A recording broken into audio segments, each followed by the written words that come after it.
Hey, what's going on, everyone? This is Julian Starr, and before we begin this episode, I just wanted to quickly state to you that a lot of these were pre-recorded before the release of episode 1. Therefore, I tend to end each episode as if we're not sure if we're going to have a Twitter or a Facebook. I just wanted to quickly stop by and let you know of all the places you can find Truth, Justice, and the New England Pro Wrestling Way. One is you can follow us on Twitter at Pro Wrestling Way. You can also give us a like on Facebook at Truth, Justice, and the New England Pro Wrestling Way. And finally, you can download this podcast on any major podcasting app that you see fit. Please give us a like, a subscribe, do what you can to push us up the ladder, and give us the truth of how you feel. Suggestions, comments, concerns, you name it, we want to hear it. All we want to do is improve this podcast to be the best listening experience for you. With that said, let's start the show. You want answers? I think I'm entitled. You want answers? I want the truth! You can't handle the truth!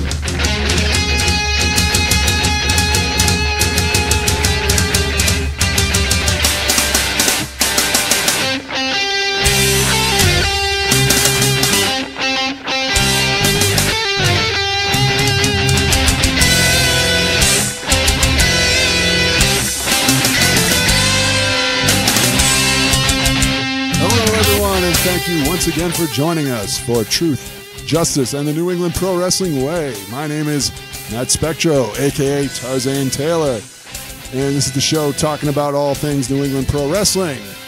As always, I am joined by my co-host, or just fellow host. He's a former multiple-time Chaotic Wrestling New England champion and a man who has never seen an episode of Game of Thrones, Julian Starr. Hello, everyone, and Game of Thrones sucks. That's why I won't bother watching it. I don't want to watch my favorite characters die every 30 seconds, so... You never watched The Walking Dead? I watched the first season. I want to say maybe the second season, and then I gave up on it because that show fucking sucked, too. Well, well, I agree with you that Walking Dead does suck. So, before we begin, buddy, I have a gripe with you, all right, which you brought up, and it's been on my cross since you brought it up. Oh, boy. Why are you so against me using the term retard strength? I'm not even going to dignify it. Why?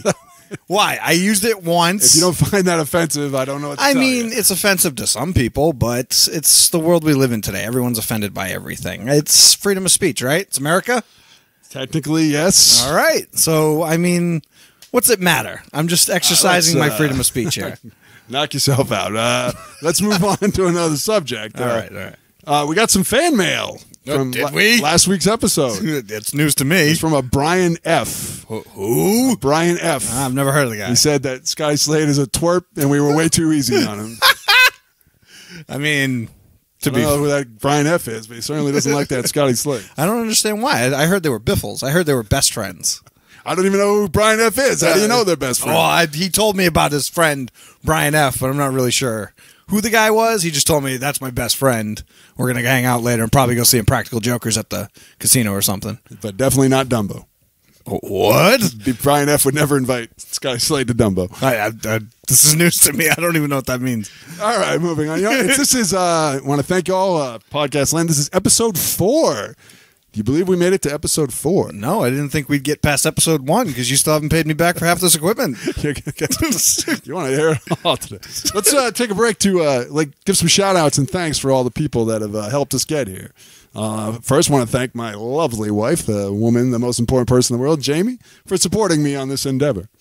Oh, it's my turn? Okay. Well, of course I'm going to... You don't have to thank anyone if you don't want to. Well, of course I'm going to thank the woman of my life, the woman of my dreams, Nikki Fury.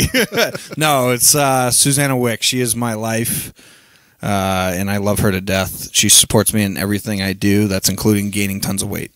And I want to thank you, Julian, because if you don't know it, even though we are fellow hosts, Julian really has done more of the work on this podcast than I have. So I want to thank you for all the effort you put in. Well, my pleasure, pal. I actually really enjoy editing these podcasts for strictly strength and not content. Did you say for strength? Strength? Sorry. Strictly for length and not content.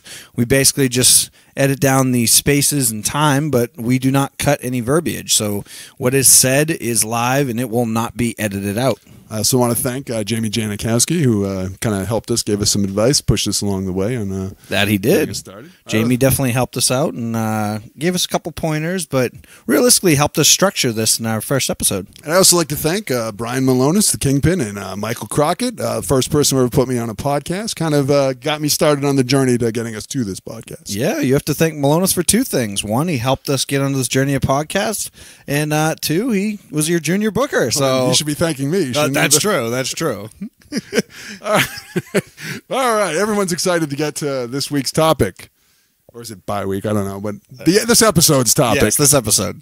And it's the third man in the ring. Yeah. The unsung hero, the person who really doesn't get a lot of credit or talked about. Maybe they don't deserve it. Maybe we do. We'll let our listeners be the judge. Wrestling referees. Specifically, New England referees. So specifically what you want to talk about is referees in the New England area of professional wrestling. Yeah, because I don't think people really think about, what goes into it, the effort they make into the show and whatnot. We're going to get into all the details about that. We're going to introduce our special guests. First, do you want to talk about what our podcast is about? That would probably be a good idea. It's about all things New England pro wrestling, but also, Julian, why don't you tell the people what else is about? Ladies and gentlemen, we can all agree that most wrestling podcasts tend to be a bit too friendly. We can also agree that most people are going to avoid trying to be brutally honest in the event that confrontation may occur. But I can assure you this podcast is going to break that mold. And the term good brother will not fall into the vocabulary of this podcast, as we're going to ask those hard-hitting questions that you've always wanted to know. And we're going to continue to probe to gain the reality. There's not going to be any tiptoeing with us because we plan to address every aspect of New England pro wrestling, no matter how uncomfortable it may become. Ladies and gentlemen, this is not a got you moment, nor are we going to put them on the spot. We're not here to embarrass.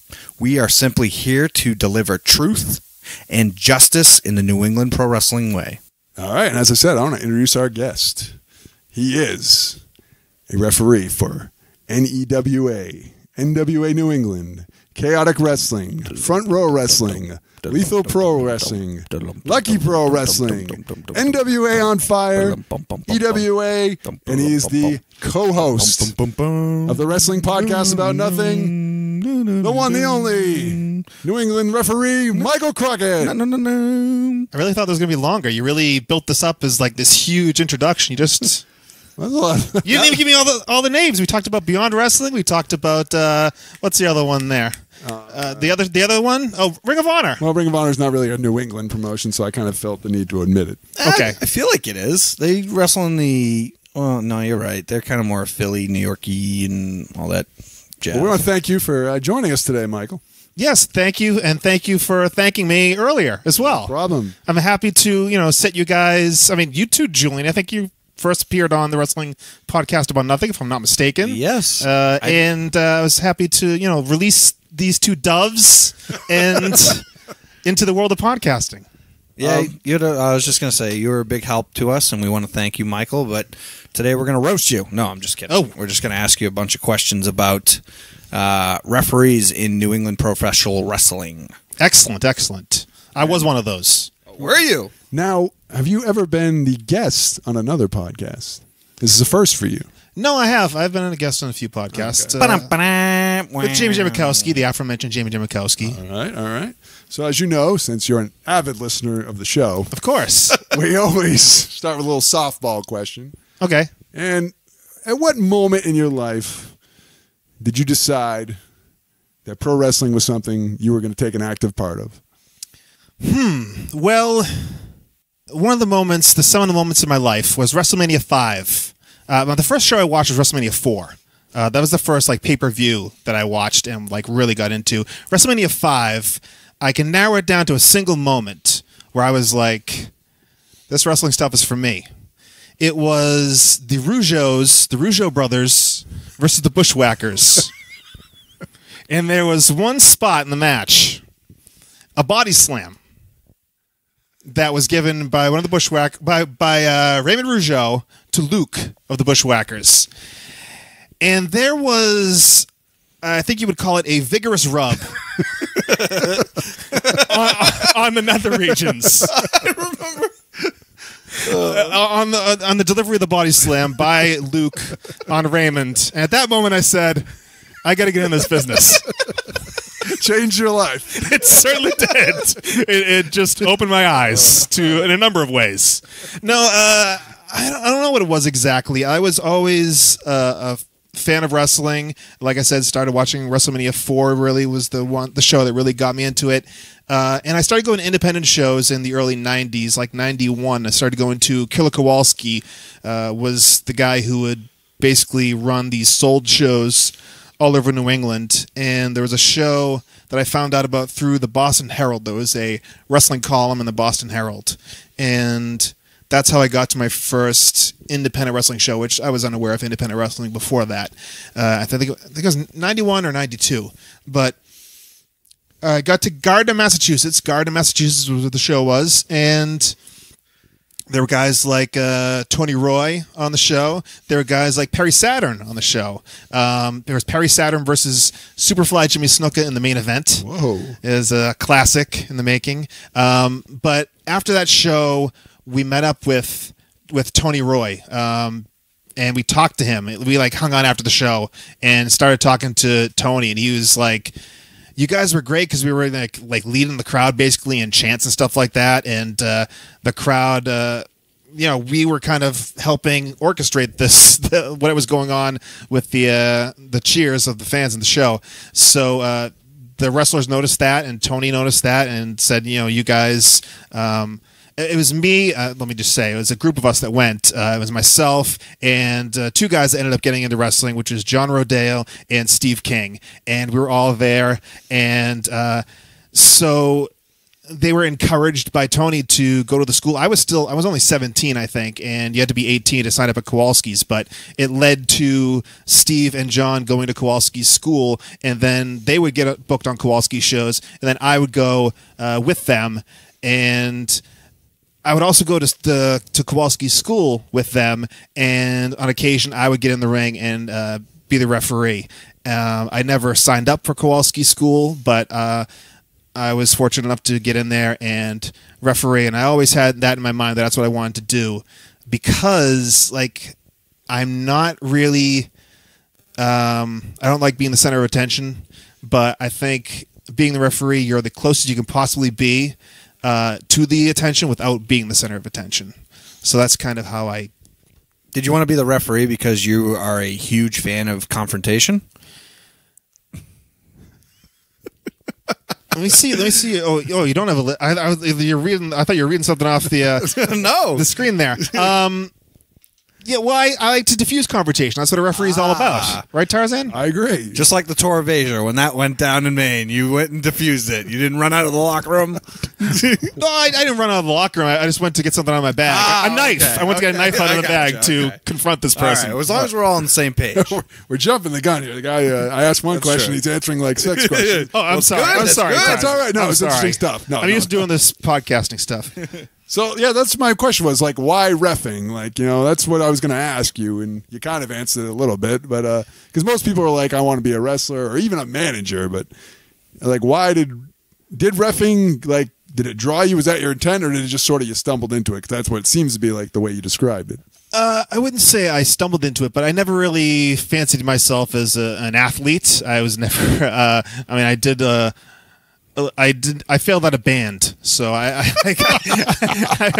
not only was I not a good athlete, I wasn't really good at any extracurricular activity. So I figured, like I said, that I could be close to what's going on in wrestling while not being the center of attention. And I think from pretty early on when I was around it, I realized that I wanted to be a referee, not a manager, because I'm not... I wouldn't say, especially then, a dynamic personality. I just felt like I was kind of, like you said, anti-confrontational and kind of a little meek and shy, so that would be the best role for me in wrestling if I was going to do anything.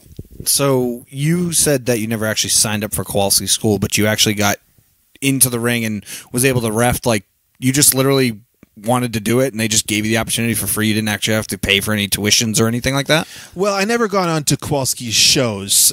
This is just stuff I would do at the school. When I showed up with John and Steve, occasionally I could get in there and referee a match between Trey the Smooth Operating Gangsta and Mike Hollow. Likes his peanut butter. He does. He likes it in various ways. Well, actually, just one way. No. Smooth. Exactly. But yeah, I never really got on Kowalski's shows. That was just something that I did to kind of hone my craft. But yeah, I didn't pay for a school. I never actually paid for a wrestling school. Okay. So would you say there was any really referee training, or was it just sort of like how did you pick up like the no whole? one was like instructing you like ref should do this, ref should do that, ref shouldn't do this? There's a guy, Richard Lannon or Rick Lannon, who was a referee for Kowalski, who I would kind of watch when I would go to Kowalski shows, and he was very good, very animated. He really was. You have to kind of project as a referee because the people in the back can't hear you necessarily, so you have to talk with your hands. You have to project so everyone can see what's going on. And I would watch Lannon to learn a lot of that, a lot of the gestures that he would do and stuff like that. And of course, I'd watch WWF TV and see that stuff too. So you didn't actually get taught how to be a ref. You basically just watched and learned. You weren't like. I mean, I assume people gave you pointers as you went, but for the most part, a lot of it was just watch, copy, and then paste. Yeah, wow. Definitely, okay. Yeah. That's how it worked out for me. Yeah. I'd be honest, I thought you had gone through some sort of training, whether at, the school or whatever the case may be. I didn't realize a lot of your, skill in the rings. You're probably one of the best refs ever, and I didn't realize that all of your stuff was just watch and then repeat. I actually went back to training after I started at Chaotic Wrestling. I started showing up at the Chaotic Training Center, their school, and I would learn bumps and stuff like that I hadn't really learned prior. But initially, no, I had no formal training. Wow.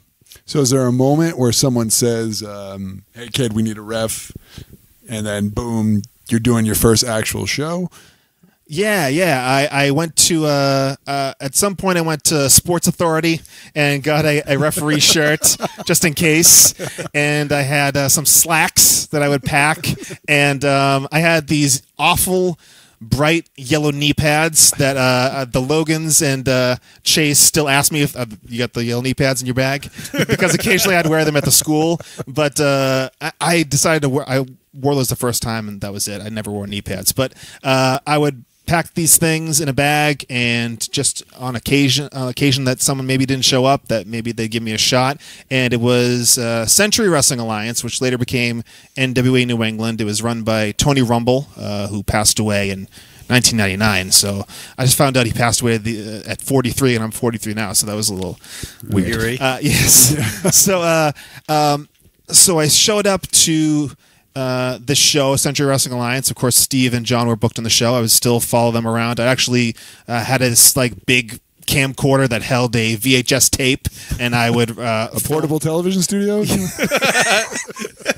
Yes, indeed. Yes. I don't know how, but they found me. So I would videotape all their stuff. So this one night, I actually got a warning that perhaps they might need a referee. And Scott Dickinson, who WCW official later on, but he was the head referee for NWA New England or Century Wrestling Alliance at the time for Tony Rumble, and he approached me and said, we're short a referee tonight, because I think someone put a bug in his ear that I was interested in refereeing. And to be honest, a lot of some of the Century Wrestling Alliance talent, not the most overly trained people. So I especially a referee, they were pretty okay with just throwing a guy in there. So that night it was Southbridge, Massachusetts, at the high school, and that was always a big show. A lot of fans. So I got thrown in there the first night on that night. And what was the match? My first match ever was Delicious Dave Vicious, who's a stalwart in Maine. All right, God rest his soul. Yes, no longer with us. And Rocky Shore, whose claim to fame was he owned the ring. It was the opening match of the Century Wrestling Alliance show, and that was my first match ever. So, so you just had to. It sounds very similar to like when you're starting out working as a wrestler or worker, whatever you want to call it. As a wrestler, you get brought to shows or you show up at shows, and it's just, hey, this guy's available if you need him for whatever. In this case, you said someone brought you. Yeah, I would go with my friends Steve and John, and I'm sure they had said something Like, this guy can ref if you need him. Yeah. There's no, like, criteria, like you said, because you were like, some of the refs weren't very good, so they just threw people in there. Do you think other promotions have a certain criteria for refs, or do they just trust everyone's word? I think it's certainly changed, but this was the late 90s. Okay. Attitude was the big thing, Tarzan. Hell yeah. You're well aware. No, but... yeah, it was a lot of it was on the fly, especially on the indies, especially like I said, I mean, not only the referees in Century Wrestling Alliance. I'm not telling tales out of school here, but some of the talent, not necessarily top shelf, such as maybe the aforementioned Rocky Shore. But yeah, it was. You get in there and you see what happens, and thankfully I did okay, I guess, the first night. Well, I know after Julian, I don't know about you, but my first match, I came and I was very happy and excited. I knew it wasn't that great even back then. You know, I know we had messed up. Talk about it as a cage match, Tarzan. It was a cage match. We had messed up a spot or two, but for what it was good. And I came back saying, okay, I got through it. I want to keep doing this. I don't know if you had that kind of same thing with your first match. I got through it. I was just happy I got through it. I mean, I knew I'd made mistakes. But I also had a chip on my shoulder. But either way, I had the same mindset, which was, all right, I know it wasn't perfect, but I got through this. This is definitely something I want to do. This is definitely something I want to get better at. So, leading into that, so does that you were like, okay, I did it. I wasn't too bad. I want to keep doing this. Yeah, and the funny thing was that first night, I was bumped for the first time. Your first match? Yeah. Not the first match, but the first night. There was a ragtag group of fellas that were running roughshod over the Century Wrestling Alliance called the Brotherhood. And that was Tony Rumble's, he was also a manager on the shows as well as running the shows, and that was his group. And they just did just about anything they wanted, like as a shoot. So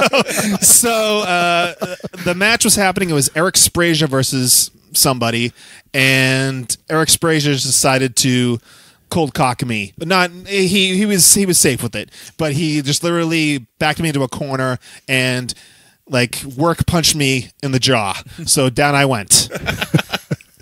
And then I knew what to do, just kind of fall. I'm sure it looked not great, but I just collapsed, and they dragged me out of the ring. I remember they dragged me down the stairs and ripped my new pants that I had bought.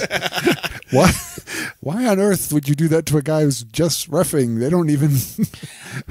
To be honest, I mean these guys, the time, the promotion, he probably didn't know. He probably didn't know any of the refs' names. I mean, nothing against Eric Sprazier, nice guy. I mean, at this time, these guys just they did what they wanted. All right, so at this point, like, how does a referee go out and get booked? Like a wrestler would send a tape, send a picture, you know. How does a ref go out, and now that you have a match under your belt, how does a ref go out and get bookings? Well, it's essentially how I got this booking. Just someone put in a word for me. I did exclusively Century Wrestling Alliance, which became NWA New England. I just worked for them, and I just did okay enough that they kept bringing me back and bringing me back and bringing me back, or they just didn't pay attention to the referees and just decided to bring me back anyway. But yeah, I did exclusively NWA New England until I took a little break a little ways down the road. Did you get any pushback? Because there are certain promotions or promoters that basically will be like, you know, I know this guy vouches for you, but I'd like to see your work. I want to see a tape or two or whatever. Did referees get the same pushback, or is it just, you know, basically, I'm asking you, as a ref, did you ever get it's cool that this guy vouches for you, but I'd still like to see some of your work. Please send me something. Well, the funny thing is, there wasn't a lot of independent wrestling in 1990. 8 is when I started. This is like 88, 99. There wasn't a lot of independent wrestling. There's Kowalski shows, which were sold shows that he ran like these same buildings every year, and NWA New England, which ran these smaller shows at like Good Time Emporium and places like that. So I didn't really seek out any other bookings. But I mean, I think it's just mostly word of mouth is where you would, especially as a referee. A lot of guys, like I remember Tony Atlas would just bring a referee with him when he went to a show, and then he'd just get booked on the show, kind of sight unseen. But that's kind of how it worked, especially then, where there weren't a lot of other independents, so there weren't a lot of people seeking out referees. But I had a steady bookings. I mean, Rumble ran at least once or twice a month, so that was enough for me at the time. So you mentioned leaving. So were you with Century, NWA on Fire, and then you left and came back, or was there? Well, what happened was Tony Rumble died in '99, and NWA New England really. There was like a power struggle for NWA New England Territories, right? As silly as that sounds, and his family and he put people in, and his family put people in charge that weren't. There was this one show I'll just mention briefly that kind of soured me completely on not only NWA New England but kind of wrestling for a period. There was a referee that was a smaller guy than me who was refereeing on the shows. What was his name? What, I have to give names? I'm just asking. You don't have to. We asked for names. I'm just asking. His name was Chris Bartola. There we go. Chris Charisma. I don't know if you've ever. I know who that is. Anyway, he was a referee, and there was a spot where before the show, he was just fooling around with one of the guys, Louis Ortiz. Actually, I'll give his name as well. And they did a. He gave the kid Bartolo a tombstone in the ring.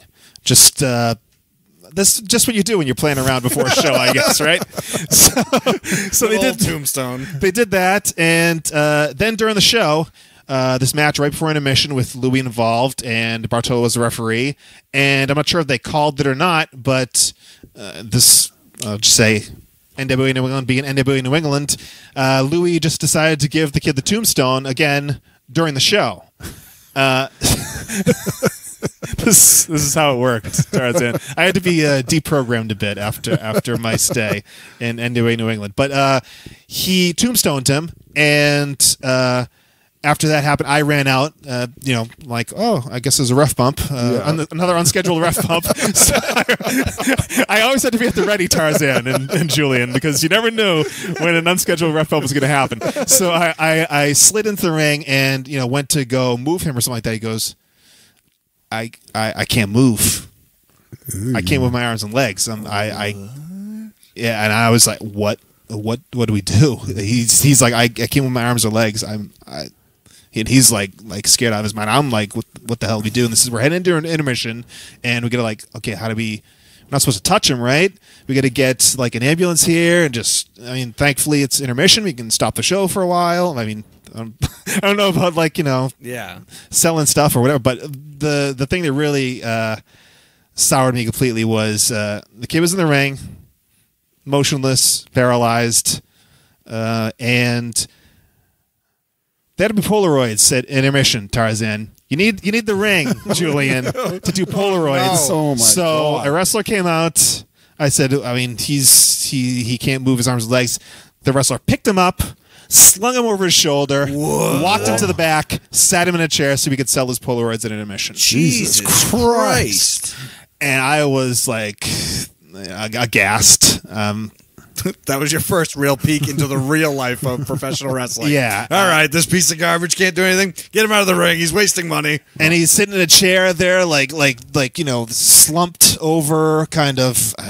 Jesus. Thankfully, he fully recovered. It was just temporary paralysis. Really? He was fine. He is fine. He's still with us. He's fully functional. He moves around and everything. But that really oof. And I might have done one more show for him, but that was it. And I just kind of stopped doing NWA New England, which means I really didn't do anything for like a year after that. Jesus. That's as a guy with neck problems, that's really scary. I mean, like I've spoken before that when I used to hit a buckle or two, like numbness would run down my arms, and then that was that one time that I worked Eric, and numbness just shot through my body, and my whole body was like a fucking spaghetti, and I just can't imagine ever, feeling or being paralyzed and then just being able to stare up and they're just like, get the fuck out of the ring. We want to do Polaroids. I don't know if if I was you, I don't know if I would have been able to see that and then say, yeah, I want to continue wrestling. So if you had quit and never went back, I'd have no argument there with that.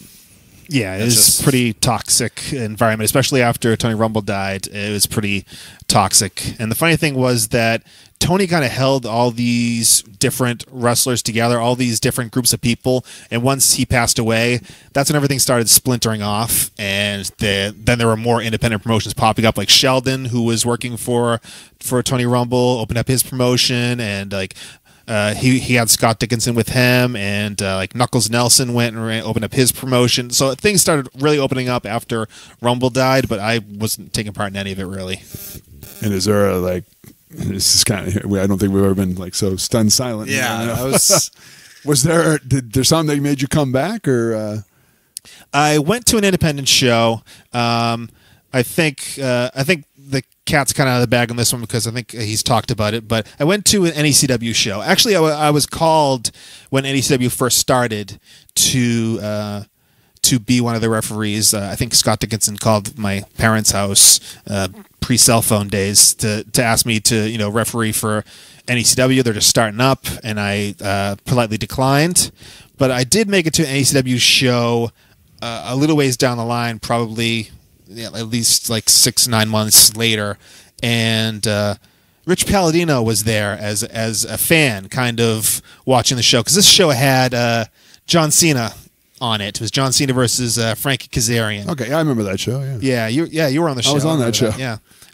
So I was there watching the show, and Rich Palladino approached me and said, "Oh, hey," because Rich was the ring announcer for Century Wrestling Alliance for Tony Rumble, and he said, "Oh, hey, how you doing? Have you ever thought about reffing again?" I'm like, maybe, possibly.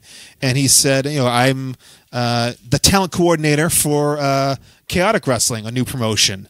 They're probably a few months old at this point, and he said, "Why don't you try refereeing for Chaotic Wrestling?" So Rich Palladino is the one that got me back in the game refereeing for Chaotic Wrestling. And do you know what year this might have been? Oh, what is it? 2001? Or 2000 or 2001. So when did you stop? You stopped in, you said 99 or? I think it was late 99, early 2000. Because Rumble died in November of 99, I believe. So I think it was early 2000. So you took some time off. Yeah. Okay. Yeah, it was at least a year. Yeah. Wow.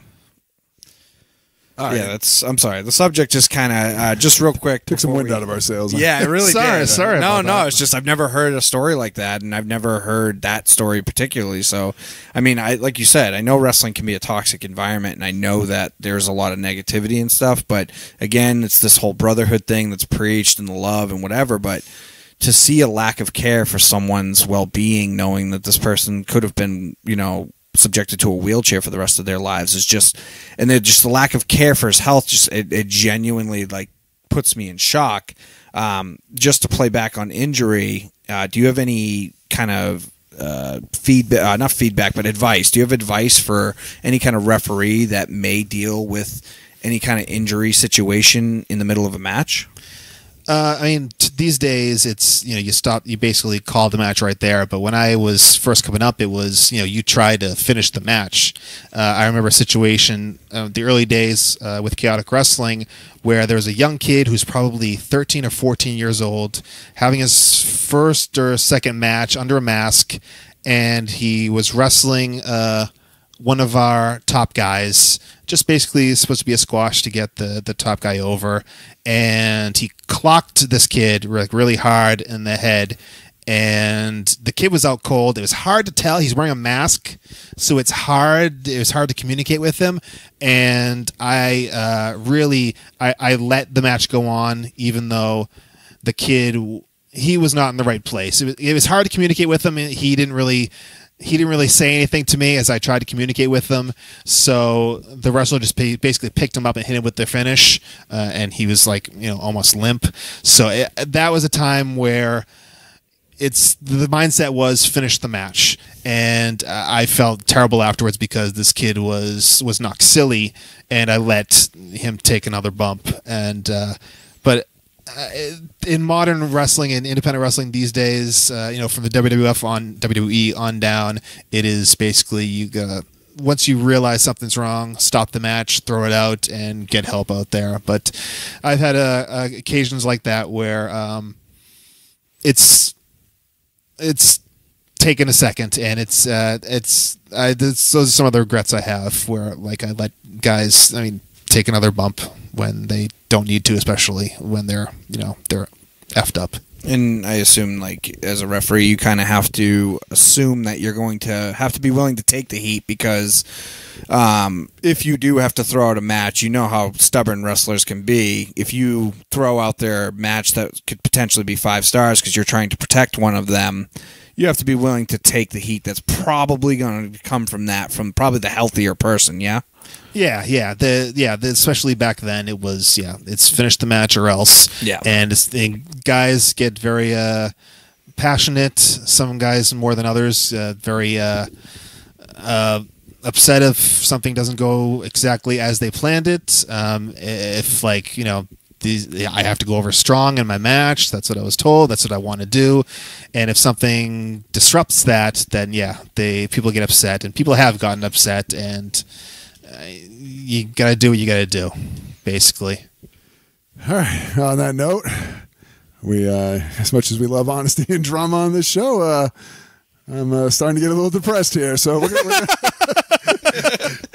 oh my goodness. We're going to take a little break.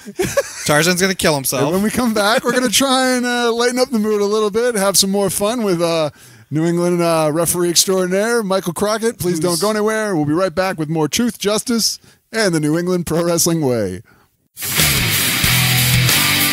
Are you a wrestling fan, but you've always wanted to get in the ring? Do you want to follow in the footsteps of superstars like Donovan Dijak and Flip Gordon? Then check out the New England Pro Wrestling Academy. At the NEPWA, you can live your wrestling dreams and train at the best pro wrestling school in the Northeast. Check out neprowrestling.com for information on joining and about their upcoming fantasy camp. It's neprowrestling.com. Start your pro wrestling dreams today.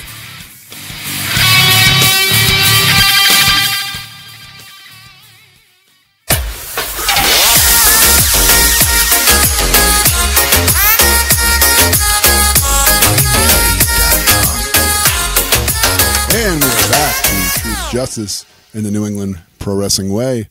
I am Matt Spectro with my co-host. Oh, I was going to say, you're not going to say my name? You're going to let me say my own name? I'm going to let you introduce yourself. And if you're just joining us, we're discussing what it's like to be a referee in the New England area. And we're with Michael Crockett.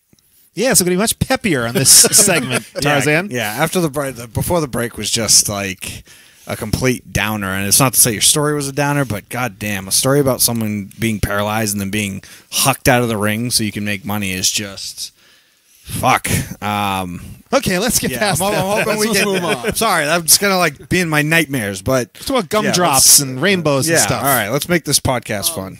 So you're coming back, you're refereeing.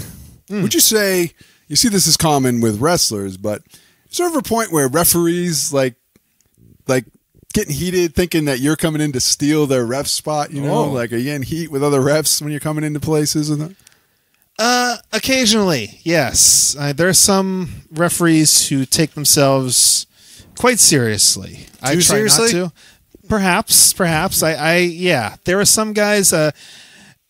There was when I came into chaotic wrestling. Todd Sinclair came in a little bit after me, and he ended up getting the role of senior official because he was around the school all the time. He was more qualified, is what you're saying? I suppose so. But I never bothered me that I was around a little longer and he became the senior official. And then eventually I became the senior official when Todd went to ROH. But and then this role, it's not a pay bump to be a senior official. You know this, Tarzan? I'm aware. And it's not, there's no extra responsibility. Some places you get to assign the refs, but a lot of times Jamie in Chaotic Wrestling would assign the refs on the sheet long before the show. So there was no perk to being a senior official, but there are some referees out there who really covet the title of senior official. I don't understand it. I've displayed here why I don't understand it, but it is a thing. And yeah, people really take themselves a little too seriously, especially in independent wrestling. I understand if money's involved, like at the top, but the independent level especially, I don't understand why anyone would care if they were the senior official or not. I feel like it's the same as people caring if they're the heavyweight champion or a champion of any kind in a promotion. It's just, to me, it's a level of ego, and also it's in some way, shape, or form going to justify their lives. And I don't know. I think they're fucking marks is what it is, and we just have to fucking deal with them. Otherwise, the business wouldn't exist. Well, I remember having a conversation with Kevin Quinn, who is also a referee in the New England area. Yep. And him telling me that some of the refs were really like borderline nasty, like didn't like him coming into places, like. And I'm just wondering, have you ever experienced anything like that? No, I don't think so. I do recall the Kevin Quinn situation. He was persona non grata at Chaotic Wrestling when he first got there. Yeah, some of the other officials, I don't understand what it was. I never found out the story of why. Because Kevin Quinn was like me. He was a fan. He would go to Chaotic Wrestling shows and eventually worked his way to be actually on the shows. But I don't understand why that heat was there. There was, for a long time, there was like curse words between officials, and just everyone just go and have fun. But myself personally, no. And anybody in New England, like I said, any schmo off the street, example number one, can get in there and referee. Chaotic Wrestling, no. It was me and Rich Lannon to start, and as I mentioned before, he's the guy I kind of looked up to when I started going to Kowalski's shows, so he's always a good guy. I never really had a situation where people would give me shit. All right. Now, we've talked a lot about you specifically as referee, but I've got some questions that are more about refereeing in general. First question I would ask is, like, how important to a match do you think the referee is? And Julian, I want your feedback as well. Even though you're the host, I'd like to hear from you. But we're going to ask Michael first. How important to the match do you think the referee actually is? Well, how's a match going to end without a referee in there? How's the match going to start without a referee in there? Yeah, but by that logic, any idiot can count to three. I mean, if that's your only we've established that some people actually have that mindset. And that is the mindset prevalent when I first started in professional wrestling. But the referee, I think, is a vital cog. He's not the center of attention. He is vital to. He's like a supporting cast member. And his role is to help these two guys tell this story in the best way that they want him to, or the promoter wants him to, or the booker wants him to. So it's the referee's job is to be a cast member to help tell that story. Yeah, I actually want to agree with him. I feel like if you watch two guys wrestling there, it's a great match, whatever the case may be, but it's supposed to simulate a fight or a match or some sort of, struggle. Yeah, contest. And so with any contest, whether football or, amateur wrestling or jiu-jitsu even, there's going to be a referee. There has to be someone to call it. And so if we're going to simulate this stuff, a referee needs to be there to enforce the quote-unquote rules, to enforce the 1 to 2 to 3 counts, and create that drama. So I think that they are very crucial, some better than others, because there are some that can help put your story over. There are some that are just in the fucking way. And then there are some that, go in there and they just do that mediocre, straightforward job, which is I'll count your 5 counts and then I'll count your pins. That's about it. So it's case by case. Obviously, the good ones are the best ones to have in your match, but either way, I don't think wrestling could be wrestling or could be as dramatic without a referee involved. And I think that you need the referee to establish the rules in the match. So the heel, I'm not sure this is happening as much these days, but you establish the rules with the referee so that the heel can break the rules and get heat. Yes, it's a good way to, as you stated before, to tell whatever it is, the story you're trying to tell. So that, to me, they're extremely crucial to the match. I think a good ref, in my opinion, you don't notice except for the important moments of the match. Like a good ref blends in, does his job, but you only really notice him when he's, the important moments in the match, the good false finishes, the things like that, I think sometimes some refs are too prevalent, I guess, in the match, I would say, where sometimes they don't need to be. For good or bad reasons. Yeah, you see a terrible ref stands out and a ref who's over the top and yelling and screaming and waving his arms 50 times, windmilling his arms. They stand out for the just as much. Yeah, and not always for the good reasons. So to speak about that, and that's a great segue, is my question here is typically when a referee, like you said, they're supposed to be like the third character in the match. They're supposed to be the third cast member, but they're supposed to sit in the background. Should, in your opinion, referees sell a move when it's happening, sell a punch when it's happening? Should they make, reactions, like you said, being over the top? Do you think it helps the story depending on situations? Or do you think across the board they should just be that small voice in the background, being that background character? I always detested the referees with the big eyes and oh my god when on a big move like Paul Bearer. Yeah, something like that. Naturally, I would, if someone gets clocked, I would naturally react. It's just my natural reaction, but I would never play it up to the extent that I see sometimes happening today. I mean, maybe it's kind of passed me by and that's the new norm, but I would always shake my head. I'd always be upset when I saw referees, because essentially that's taken away from what's happening in the match. To me anyway, is if you're, I would see people talk about, oh, he's a great referee, you should see the way he sells all the moves.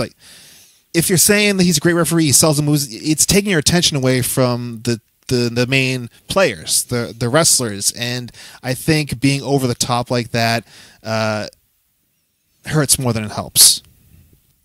All right. And do you think there are matches that are harder for a referee to ref, or is there no different no matter what kind of match? The ref is kind of doing things the same way. Like, say, for example, would a tag match be harder than a singles match, or would a no disqualification match be harder? Is there any level of difficulty between different types of matches? Fatal 4-way as opposed to a singles, tag match. You know what I mean? Just is there a match that you prefer personally as a general consensus? Is each match ref the same, like Tarzan said? I'd prefer a nice singles contest between two sporting gentlemen. Missionary position. Well, for that too, but that's afterwards. But the tag matches were always tough for me, especially in the beginning. Just keeping things straight and the false tags. I remember specifically NWA New England, as we talked about, kind of learning on the job as I am, and just completely flubbing a false tag more than once, and a heel is coming in the ring and he's stomping the guy, and I'm supposed to get the heel out of the ring, or I'm supposed to get the babyface out of the ring, excuse me, supposed to get the babyface out of the ring, and I'm just not, because I don't understand completely what's going on, because no one really broke things down. I just basically learned from what I saw on TV. So it took me a long time to be comfortable with tag team matches, and not only just the rules and the essential spots for a tag match, but just the fact that there's 4 guys in the ring, and you're going to keep track of the guy on the outside, the guy on the inside, and kind of find a place where you're not in anybody's way, and it can be difficult with all those arms and legs in there. Do you think it's a referee's place if he is being told what's happening, like they're talking the match out? Is it a ref's place to be like, hey, guys, I don't think that's going to work, or I don't think that's a smart idea, maybe you should change that? Or do you think a ref should just be told to finish and just do what they tell him to do? I think it depends on the level of experience of the talent. I remember a time in going back to New England again, where I was it was Big Rick Fuller was a part of the match, and I would go over with the guys and kind of listen to them. I wouldn't interject like you're just talking about. I wouldn't interject, but I'd go over and listen to them talking through the match, and then kind of think in my head like, okay, this is where I should be when this is happening and stuff like that. And I remember Rick saying to me, "Yeah, you go away," because I'm just like sitting there like with my eyes wide, just kind of like, what are they going to do next? And so I kind of came to a place where I would essentially go and get the finish. Some guys would bring me in and say, okay, this is what we're doing. I want you to watch this so you know what we're doing and where you can be. I learned that you go and get the finish, and I would always ask, like, is there anything else I should know? Especially in a tag team match, I wanted to know what the cutoff was, so I didn't see it, because all the time, especially in the independents, the referee would be standing right there, and the heels would cut the guy off right in front of you. Obviously with like a cheating tactic, and I have to look like a dumbass because I don't do anything about it. So I always like to know like where the cutoff is, what the cutoff is, so I can try to. If someone's not going to distract me, I can distract myself, so I don't look like a complete fucking moron out there. When you're dealing with that whole situation, you have two workers calling their match, and whatever the case may be, you want to know what the finish is. As a referee, I feel like you're going to answer this as a whole, but I am genuinely curious. I feel like you're going to answer for other refs as well. Do you mind when people are genuinely serious about this, when you ask about the finish and they just say, just count to 3, brother? Does that really genuinely piss you off? Or especially if they actually live by it. And two-part question, do you always shoot to count your 3, or are you actually trying to, pull your counts? Like, how do you know how to not pull a count? You know what I mean? Yeah, I mean, I hate that shit. Stand in the way and count to 3. I don't think anyone's actually said that to me seriously. I think Malonis likes to say it to me half the time when I'm refereeing for him. But I don't think anyone's actually said that to me, but it's the most annoying thing in the world. We're out there working together. Yeah. So why wouldn't we want to make the thing look the best and be the best it could possibly be? If you want me counting all your pins, you better not keep that shoulder down past 2.99, or it's coming down 3. As it comes to pulling the counts, I was a notorious count puller.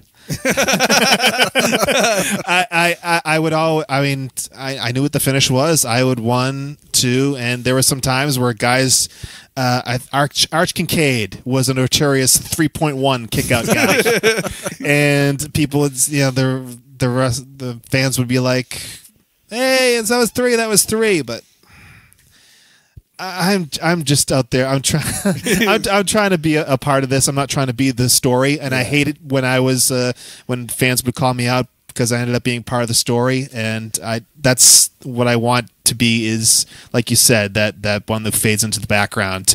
And the way you do that is to communicate with your referee and to make sure that they're all on the same page before you go out there.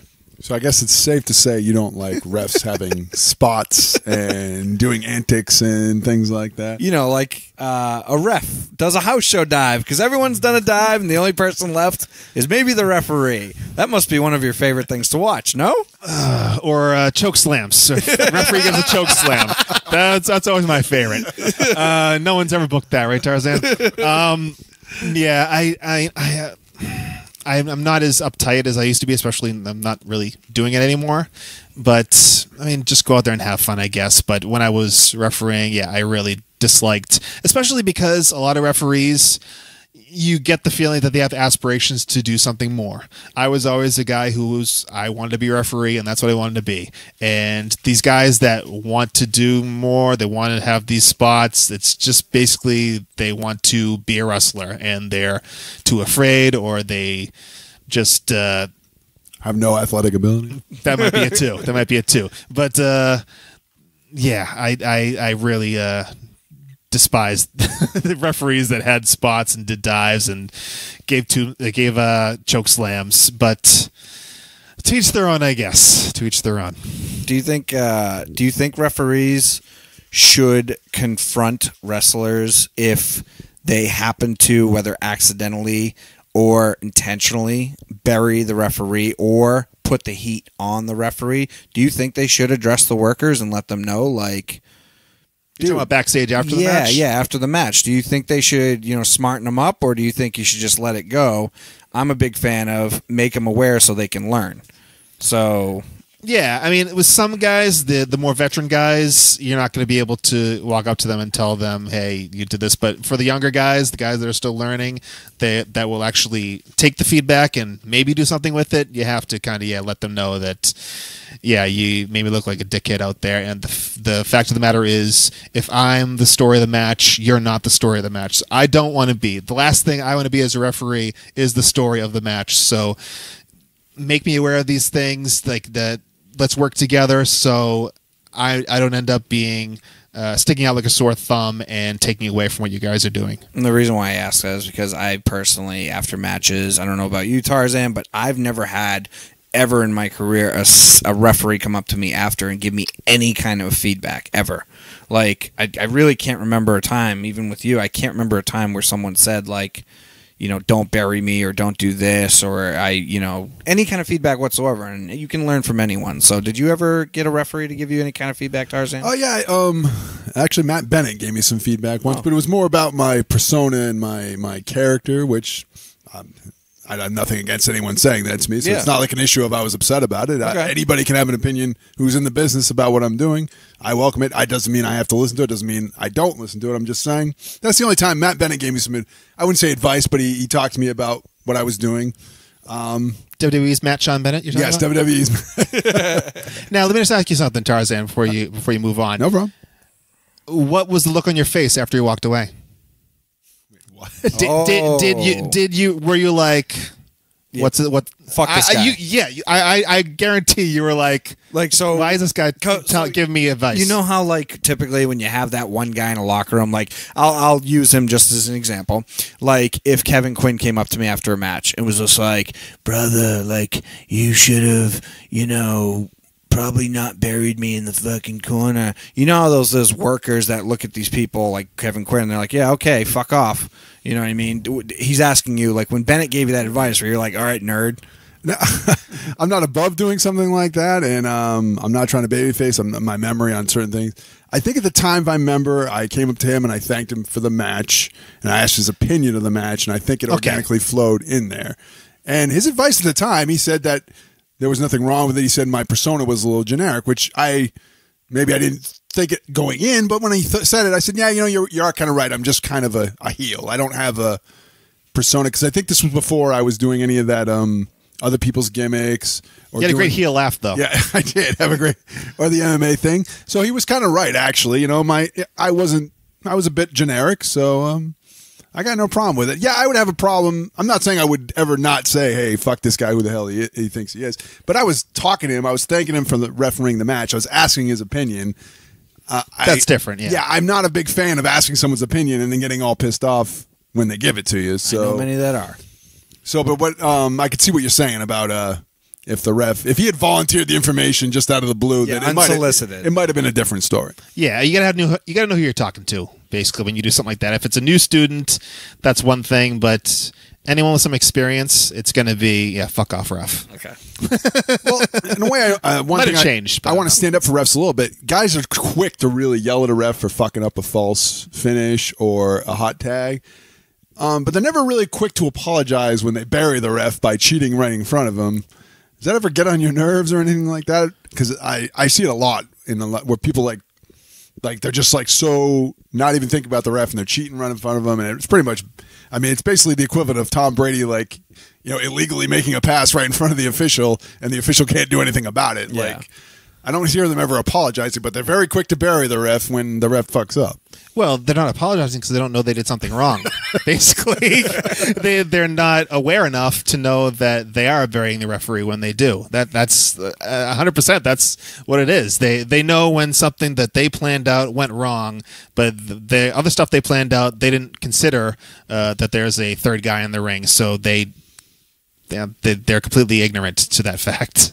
Basically, people got to understand. I mean, we're talking about, I mean, not necessarily indie, but a lot. I mean, some of these guys like 6'2", 6'4", 6'5", like 250, 60 pounds. A lot of these refs are small. I mean, the only thing the ref can do is try and threaten them with the rules. And if you ignore the ref and the ref's not disqualifying you, then everyone starts to be like, well, this guy's a... It doesn't help anyone, I feel, in those situations. Come on, ref. And then it becomes about the fans yelling at the referee. ref. Yeah. Not at the wrestlers. Not supposed to be what's going on. Yeah. Would you say anybody's ever buried you and said the match sucked because of your referee? Oh, wow. I don't think anyone's ever outright said it to me.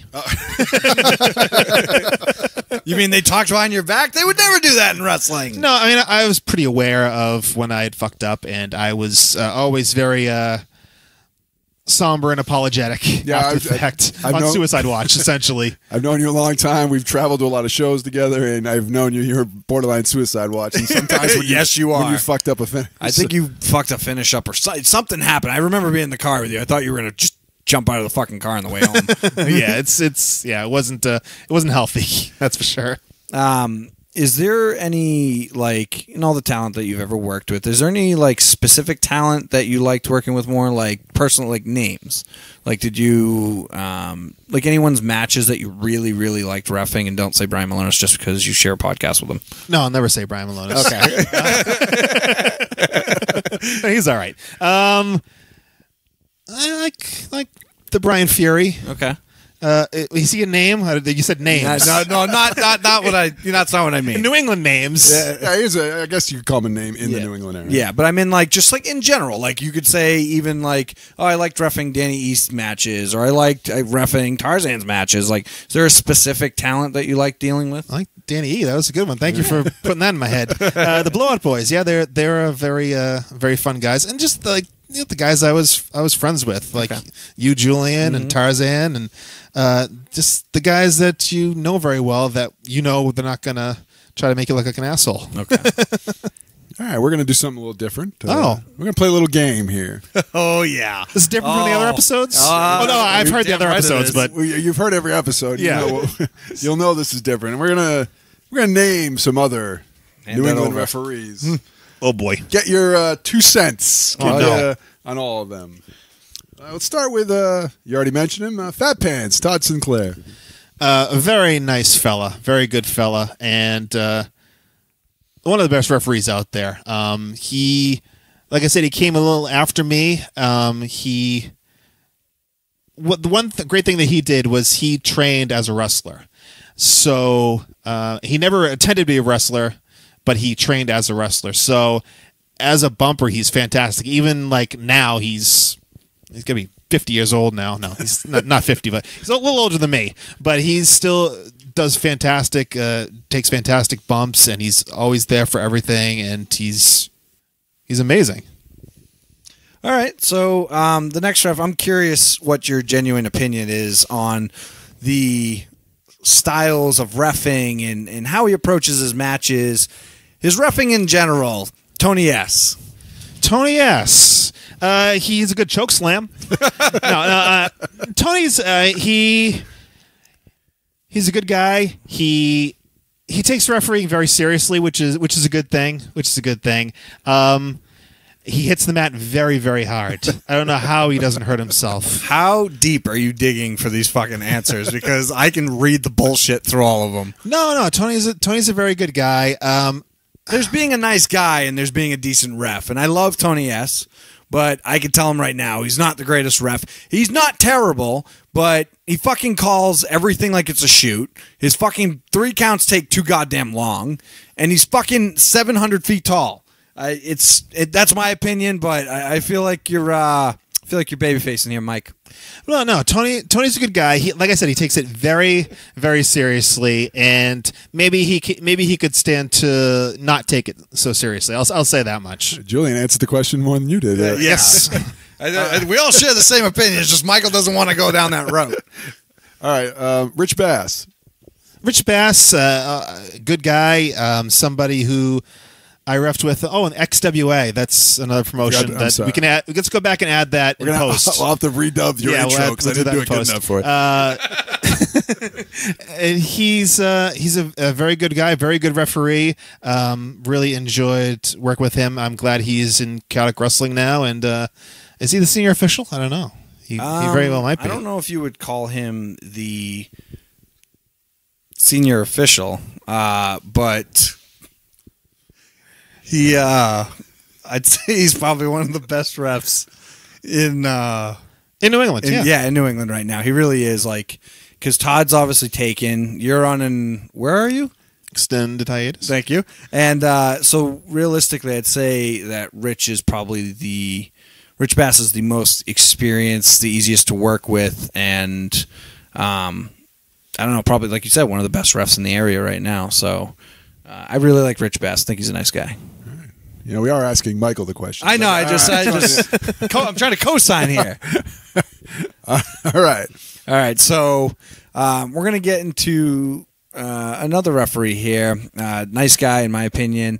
What do you think about Kevin? Who'd you ask? You said. I said Rich Bass. Thank you. Okay, that's what I thought you said. We're gonna ask about Kevin Quinn. Kevin Quinn, he is a guy, like I said, he started just like me. He was a fan going to Chaotic Wrestling shows, and then he ended up getting booked on Chaotic shows. He's always wanting to learn more. He's always asking my opinion, other people's opinions on what he's doing. He always wants to improve and get better, and he is doing very well. I hear he's doing things for perhaps bigger promotions. I'm not quite sure about. I don't have the confirmation of that. I don't talk to him regularly, but he's just everywhere, and he's kind of the school that just work as much as you possibly can and continue to improve. And he's done that. He's becoming one of the best in New England. Do you think that he is a good ref? Yeah, he's definitely a good ref. Okay. What? I'm just asking. He's convinced that you're just like lying about everything. I'm just asking. I didn't know if you thought he was a good ref. Do you ever think, I've heard this through the grapevine, there are certain people that think this. Do you ever think that Kevin Quinn is... Do you ever feel like his banter and all the shit he says to people is disgenuine? That he feels like he's just trying to do it to be, political? I never took it that way. Okay, no. I've heard it through the grapevine. I mean, it's not like your host said it or anything, but so no. Anyway, go ahead, ask the next name, pal. Yeah, well, I don't know if he has a goddamn last name or not, but Red. Goddamn last name. Red? Stay the goddamn away from him. Red? Is that his name? Yes. All Red right. the Ref. Red the Ref. Is one of your old friends, right? Hell yeah. I've only met him recently. He worked the show that Brian Malone has helped run a couple months back, Astromania. I wasn't a fan of the fact that he seems to want to be a character on the show. He's not he doesn't want to blend in the background was my thing. So I mean, he seems to be a competent referee. I just don't like the fact that he kind of plays up that he is a character on the show. So he's slapping hands with the fans on the way to the ring. I don't really like that. He's a nice enough guy. I don't really know him that well, if at all. I just, like I said, just met him a couple months ago. But I just don't like the fact that he kind of puts himself out there as a character on the show rather than just being a referee and kind of blending into the background. Does he have music? That I don't know. I bet you he does. All right, so we're gonna ask you your opinion on another ref. He was, he refed with you for quite some time. Is Dan Tanaka? Dan Tanaka. He's got a great belt. It's diamond studded, right? It says Tanaka. Dan's a guy who he like followed like the Bob Evans school of just keep showing up and keep wanting to help. He was a guy who we had in chaotic wrestling. I had some influence in chaotic wrestling. We had no desire to use Dan Tanaka. We had in chaotic wrestling, it was always 2 officials, 2 referees, and that's what we stuck with. But Dan showed up time and time again to help out with setting up and tearing down. That it became like, we have to give this guy something to do. We have to give this guy at least a spot refereeing on the show, and he's perfectly fine as a referee. He's a perfect size, to be honest, as a referee. I mean, more so than me and Tony S. He's like, he's 5'4", 5'5", or something like that. So he's a perfect size referee. He's perfectly competent as a referee. Like he made himself. He earned himself a spot on the shows, and then he ended up being a character, and that was not something that he intended to do, but something that you, Tarzan, intended for him to do. Guy's driving a bus back and forth over you, Tarzan.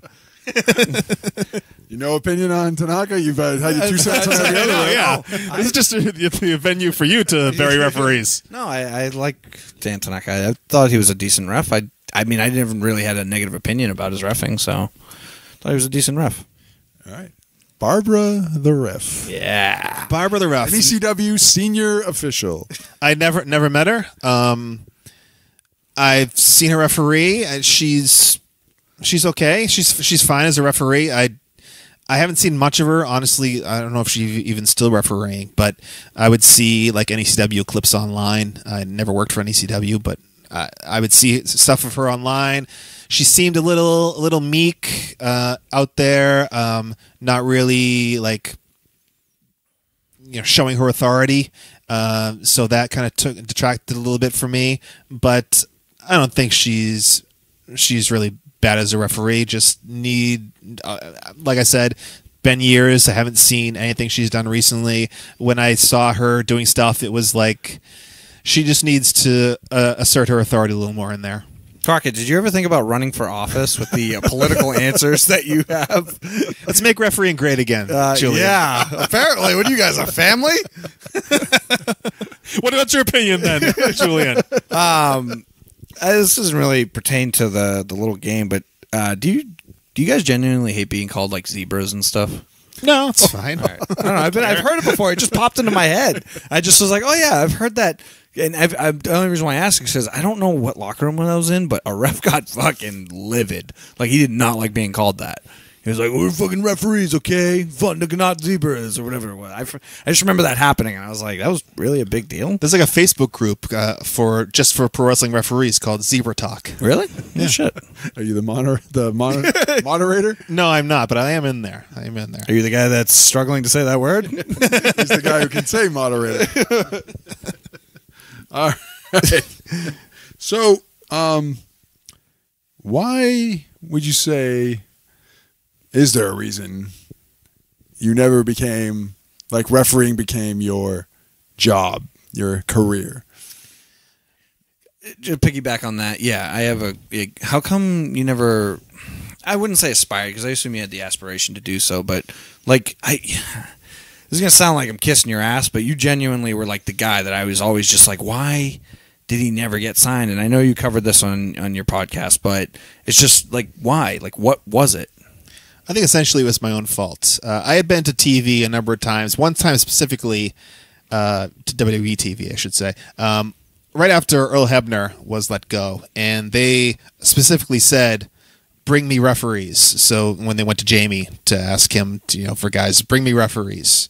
So it was me and Fat Pants, and essentially, they do the training during the day, the working out during the day with the wrestlers, and they say who are referees here, and so me and Fat Pants raised our hands, and they started doing matches, and Fat Pants was the more assertive person. He jumped right up there and got in there and refereed, and there was another referee who actually was a wrestler who was just on the road with them for the past couple weeks, and he hopped in there too and refereed some matches, and I was just too shy to put myself out there and to really jump up and referee matches. And I think essentially I've had other opportunities where I've heard from, like, you know, Jamie through the grapevine saying, oh, they asked about you and stuff like that, but I had a tough time putting myself out there. Was it because, and I'll use myself as an example, when Jamie had told me, like, oh, you know, this guy is mentioned, same deal. Jamie would mention, like, oh, this guy's interested in you. This guy it wasn't like in your head, you're like, oh, if they want me, they'll come get me. It was just genuine nerves of, like, not wanting to put yourself out there.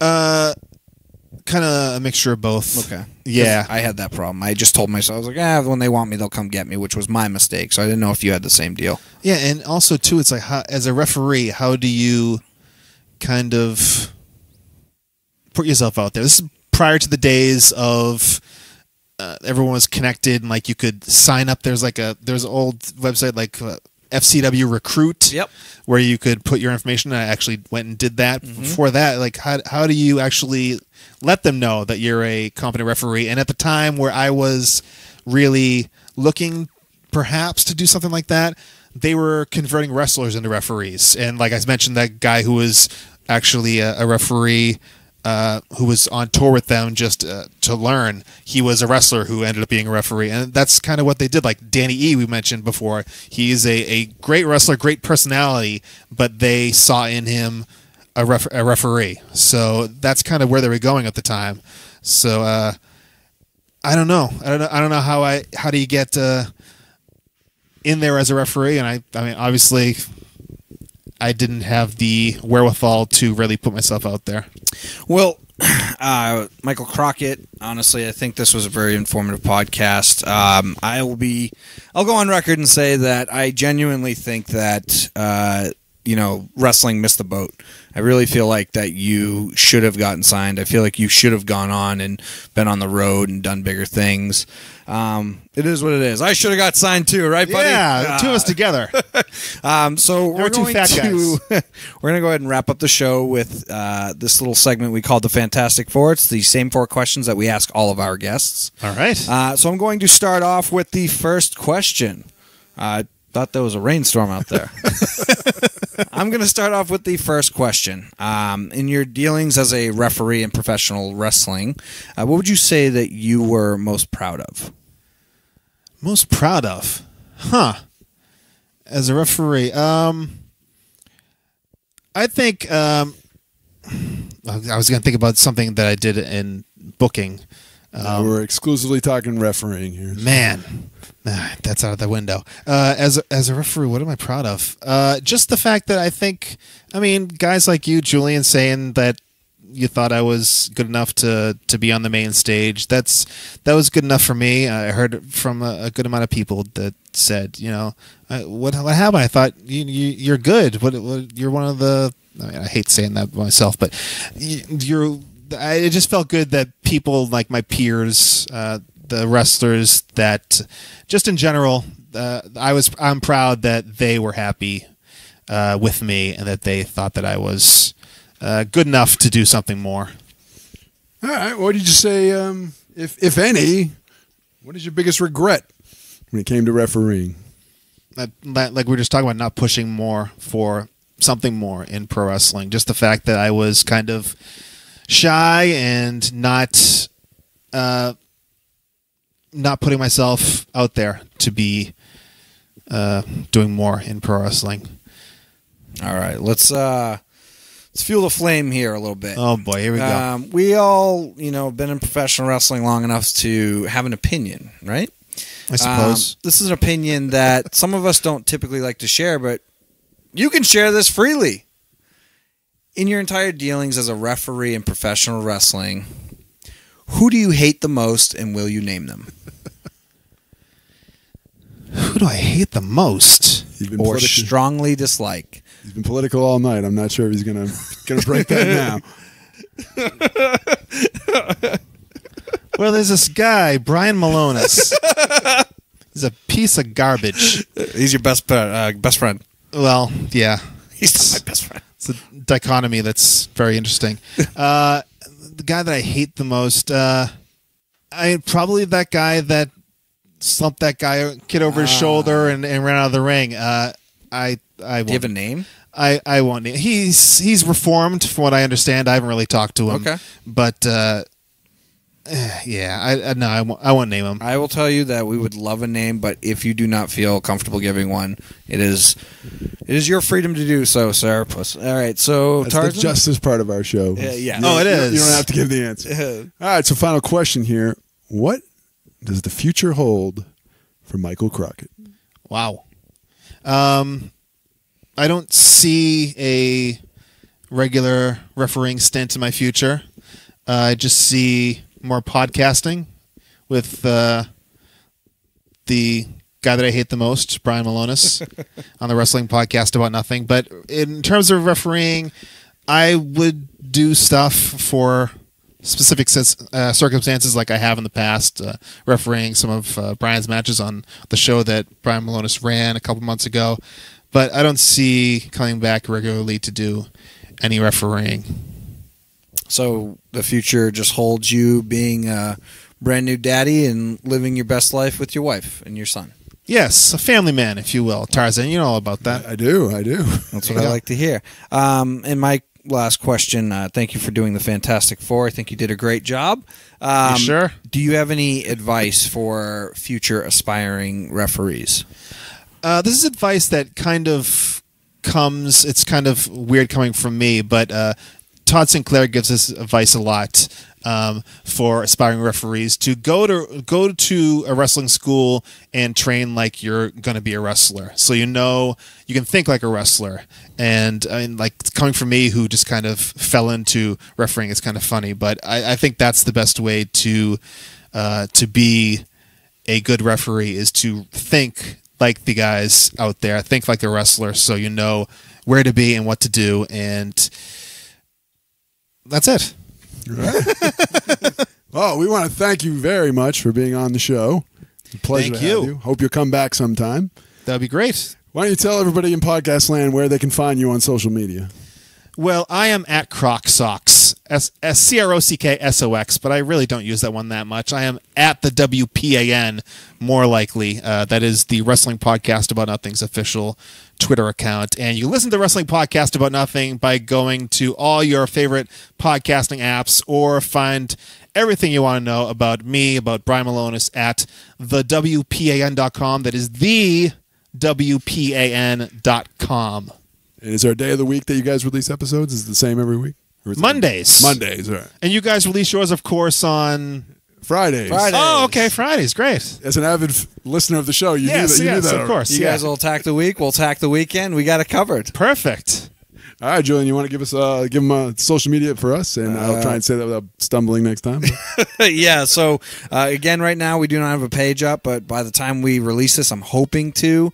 But for right now, until I get that up and running, you can go ahead and hit me up with any questions, concerns, comments, feedback.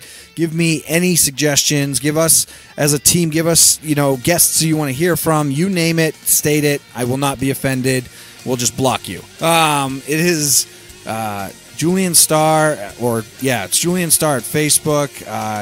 Twitter is Julian_Star89, and then you can follow me on Instagram at Star32989. Yeah. And literally, we mean it. Any suggestion, even if you think we suck, we want to hear from you. Let us know. Where's your social media, Tarzan? I have no social. Oh, excuse me. Someone cracked a whip. He's not allowed on the internet. If you want to get a hold of me, you send the message to Julian. He'll pass it along. Yep. Send it via carrier pigeon. He'll get it in 7 days. Tarzan's old school. He still has a Rolodex. All right, well, that's it for this week.